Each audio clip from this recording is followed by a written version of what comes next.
উন্নয়নের ধারাবাহিক সাফল্যকে সামনে রেখে হিঙ্গলগঞ্জ ব্লকের সাহেবখালী গ্রাম পঞ্চায়েতের 5টি বুথে অনুষ্ঠিত হল উন্নয়নের পাঁচালী কর্মসূচি। রাজ্য সরকারের বিভিন্ন উন্নয়নমূলক প্রকল্প ও জনমুখী কাজের বিস্তারিত চিত্র তুলে ধরা হয়। সভায় শিক্ষা, স্বাস্থ্য, সামাজিক সুরক্ষা, নারী ক্ষমতায়ন, রাস্তা ও পানীয় জলের মতো গুরুত্বপূর্ণ ক্ষেত্রগুলিকে সরকারের সাফল্য ও ভবিষ্যৎ পরিকল্পনা নিয়ে আলোচনা করা হয়। বিশেষভাবে মহিলাদের জন্য চালু বিভিন্ন প্রকল্প, কন্যাশ্রী, লক্ষ্মীর ভাণ্ডার, স্বাস্থ্যসাথী সহ একাধিক সামাজিক সুরক্ষা কর্মসূচির সুফল সাধারণ মানুষের কাছে তুলে ধরা হয়। বক্তারা বলেন, গ্রাম থেকে শহর সব স্তরের মানুষ যেন উন্নয়নের সুফল পান, সেটাই রাজ্য সরকারের প্রধান লক্ষ্য। সাধারণ মানুষের জীবনযাত্রার মানোন্নয়নে তৃণমূল কংগ্রেস সরকার নিরলসভাবে কাজ করে চলেছে এবং ভবিষ্যতেও এই উন্নয়নের ধারা আরও জোরদার করা হবে।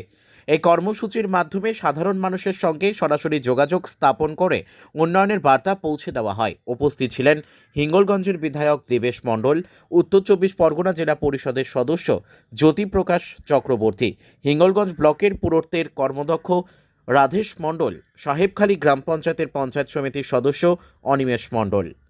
185, 195, 196, 201, 202 এই 5টা বুথ নিয়ে সমিতি। এই সমিতিতে আমাদের আজকের উন্নয়নের সংলাপ হলো।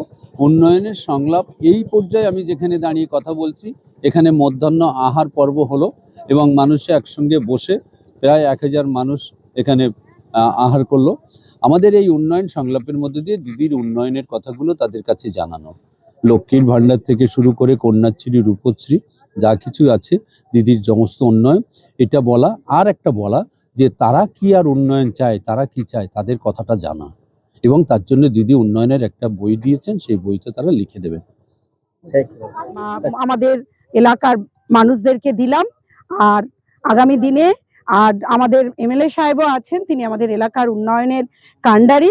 আগামী দিনে আমরা চাই দিদি যেমন রাজ্যের মুখ্যমন্ত্রী হবেন, তেমন আমরা হিঙ্গলগঞ্জবাসী হিসেবে চাই আমাদের আগামী বিধায়ক হিসেবে আমরা দেবেশ মণ্ডলকে চাই। তিনি যেভাবে আমাদের উন্নয়নকে এগিয়ে নিয়ে গেছেন, আগামী দিনে তার হাত ধরে আমাদের হিঙ্গলগঞ্জ আরো এগিয়ে যাবে, এটাই আমরা চাই। আমার নাম জয়ন্তী বিশ্বাস, আমি হিঙ্গলগঞ্জ পঞ্চায়েত সমিতির নারী শিশুর কর্মদক্ষা। নমস্কার। হিঙ্গলগঞ্জ থেকে প্রদীপ সরকারের রিপোর্ট, বিগ নিউজ বাংলা।